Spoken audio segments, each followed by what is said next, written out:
గజ్వేల్ నియోజకవర్గ ప్రజల నమ్మకంతో ముఖ్యమంత్రిగా గెలిచిన మాజీ సీఎం కేసీఆర్ పట్టణ ప్రజల కోసం 5,000 ఇండ్లు నిర్మిస్తామని ఇచ్చిన హామీని 12 సంవత్సరాలు గడిచినా అమలు చేయలేకపోయారని మాజీ ఎమ్మెల్యే నర్సారెడ్డి విమర్శించారు. ప్రజలను మభ్యపెట్టే మాటలు చెప్పి అధికారంలోకి వచ్చిన గత ప్రభుత్వం గజ్వేల్ అభివృద్ధిని పూర్తిగా విస్మరించిందని మండిపడ్డారు. సిద్దిపేట జిల్లా గజ్వేల్ ప్రజ్ఞాపురం మున్సిపాలిటీ పరిధిలోని 3వ వార్డులో సుమారు 2 కోట్ల రూపాయల వ్యయంతో చేపట్టనున్న సీసీ రోడ్ల నిర్మాణ పనులకు జిల్లా కాంగ్రెస్ పార్టీ అధ్యక్షులు ఆంక్షారెడ్డితో కలిసి మాజీ ఎమ్మెల్యే నర్సారెడ్డి శంకుస్థాపన చేశారు. ఈ సందర్భంగా వారు మాట్లాడుతూ గత పాలకులు ప్రజలకు ఇచ్చిన హామీలను గాలికి వదిలేశారని ఆరోపించారు. గజ్వేల్ పట్టణానికి ఇండ్లు కావాలన్నా, మౌలిక వస్తువులు కావాలన్నా, అభివృద్ధి కావాలన్నా అన్నీ ఫైళ్లకే పరిమితమయ్యాయని వ్యాఖ్యానించారు. ప్రజల కష్టాలు పట్టించుకొని గత ప్రభుత్వానికి భిన్నంగా కాంగ్రెస్ ప్రభుత్వం అధికారంలోకి వచ్చిన వెంటనే ప్రజా సంక్షేమమే లక్ష్యంగా పాలన సాగిస్తోందన్నారు. గజ్వేల్ పట్టణంలో సీసీ రోడ్లు, మౌలిక సదుపాయాల అభివృద్ధికి ప్రభుత్వం నిధులు కేటాయించి మరీ పనులు ప్రారంభించిందని తెలిపారు. గత పాలకులు గజ్వేల్ను రాజకీయ వేదికగా మాత్రమే ఉపయోగించుకున్నారని, కాంగ్రెస్ ప్రభుత్వం గజ్వేల్ను అభివృద్ధి దిశగా నడిపిస్తోందన్నారు.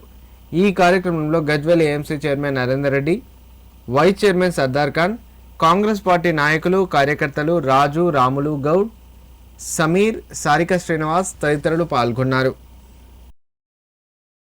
6 గ్యారంటీలు అని చెప్పినాం. 6 5 గ్యారంటీలు కూడా మేము ఫుల్ఫిల్ చేసినాం.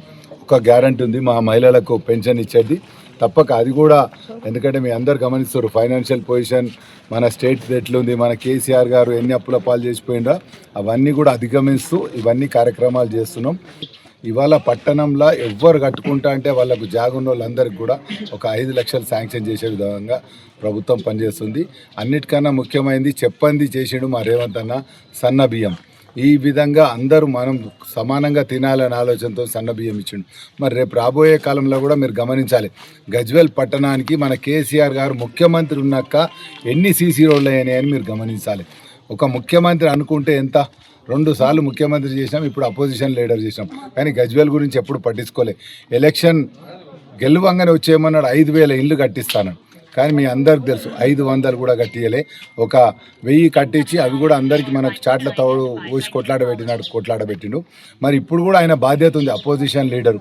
ఆయన వచ్చి సేవ చేయాలి. 3 సార్లు మనం గెలిపించినాం. కర్ణుడన్న 6 నెలలకు ఒకసారి వస్తాడు, కానీ మన దొర 2 ఏళ్ళు అయింది, ఇప్పటికి కూడా రాలి. అంటే మీరు అందరూ గమనించాలి, కాంగ్రెస్ ప్రభుత్వం మా నాయకులు అందరూ కలిసి సేవ చేస్తారు. కాబట్టి రేపు రాబోయే ఎలక్షన్లో మీరు కాంగ్రెస్ అభ్యర్థులను, ఇక్కడ సమీర్ను, అక్కడ వేరే దగ్గర అందరినీ కూడా కాంగ్రెస్ అభ్యర్థులను గెలిపిస్తే మీరందరికి కూడా ఇంకా కూడా మంచి సేవ, ఇంకా ఎక్కువ సేవ చేసి మీ రుణం తీర్చుకునే విధంగా మేమందరం కాంగ్రెస్ పార్టీ ఉంటుందని మీ ద్వారా కోరుకుంటున్నాం.